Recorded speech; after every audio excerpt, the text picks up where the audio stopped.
something on the show now that I've never done before. Yes. I'm going to sing. Now I've had the time of my life.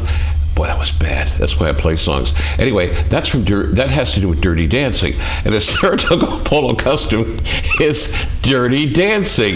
And you want to share that with me? You look like, oh my God. No, I got it.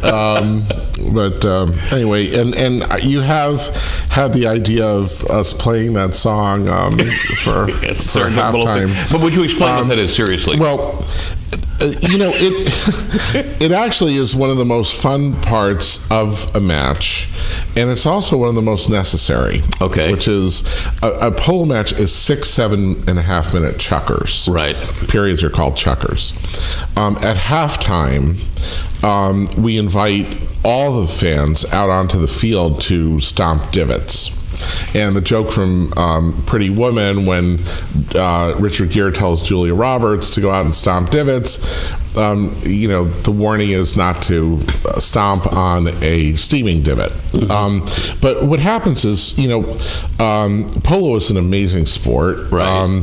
The horses are athletes, as are the players that are riding them. And everybody has to go. And yes, well, but the the horses are maneuvering on the field, and there's a safety issue in making sure that divots, as many of the divots that can be smoothed over are for the second half of the game. And there's no way we can have it.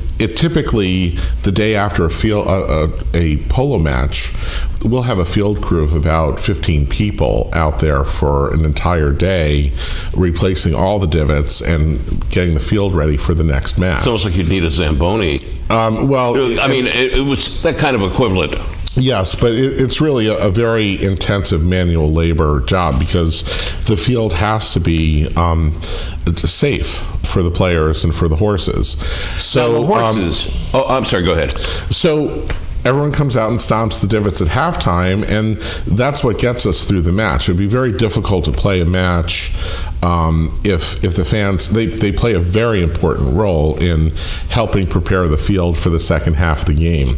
So the other nice thing about that is that we talked about the general admission side and the clubhouse side.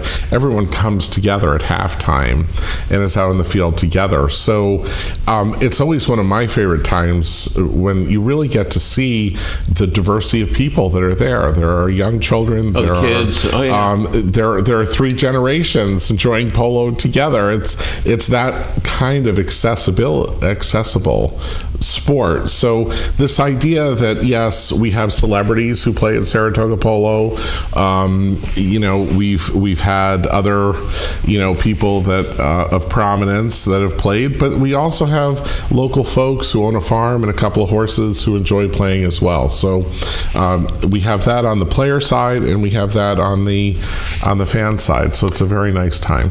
Well, Jim Rossi is a very, very nice guy and a real human being and caring.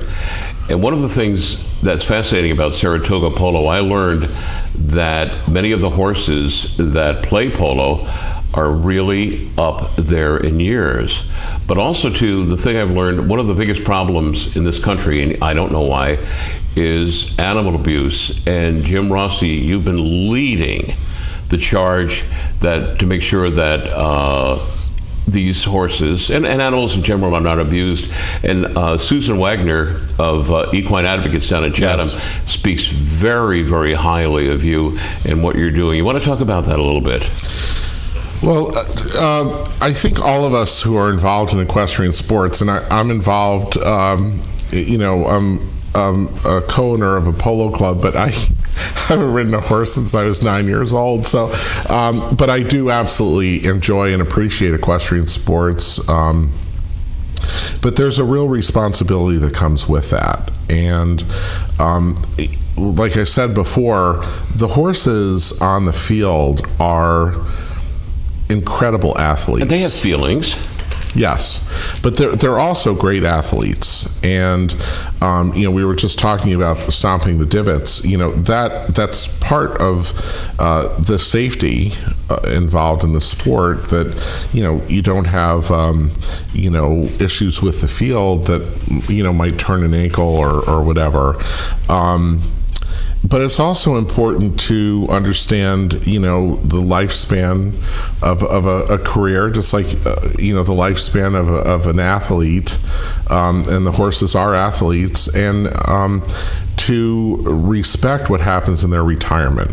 And I've been involved with the Polo Pony Retirement Foundation, and also on the Equine Advocacy Committee on the U.S. Polo Association, where it's important to educate people about what's going on with the horses, and also to educate people who are newly involved in the sport what it means to care for animals and what kind of responsibility comes with it. You must have freaked when that guy over in Rensselaer County stabbed that horse to death. It's very disturbing when things like that happen. I mean, we had an incident in the polo community where it was purely an accident that a number of I believe it was 21 horses. I remember that. The day of the finals of the U.S. Open, basically passed out as they were being loaded onto the field at the International Polo Club, and that was purely a freak accident. The horses. Somebody mixed the wrong amount of something. It was the formulary. Yeah. It was basically an injection of vitamins that aren't performance enhancing necessarily. They're really preventative medicine for the horses before a polo match. It's they're nutrients that help with endurance and so forth. The formulary just they had the amount of selenium, which is an element that are in all the multivitamins and everything else. It's what helps metabolize vitamins, and that was off by 100, an order of magnitude of 100. I don't mean to cut you up, but we only have a little bit of time left. No, that's all right. We're very interested in horse safety. Is there anything else that you would like to say about Saratoga Polo and the Saratoga season we may have not mentioned? We talked about the women's tournament. That's really the future of polo. Right. We're also, given that we're one of the 4 oldest polo clubs in the United States, we're very respectful of the history. And fortunately, it is the Whitney Field. It was founded by W.C. Whitney in 1898. Right after this whole, the future of polo with the women's tournament that ends on August 1st, the following weekend, we have the Whitney Cup. And we're very fortunate that the Whitney family really has taken it on themselves to honor the legacy, and they come out to help us present the Whitney Cup, which is a historic cup. Okay, and just give the nights of Saratoga Polo. You run Wednesday, Friday, and Sunday, 5:30, and we run through the Sunday before Labor Day.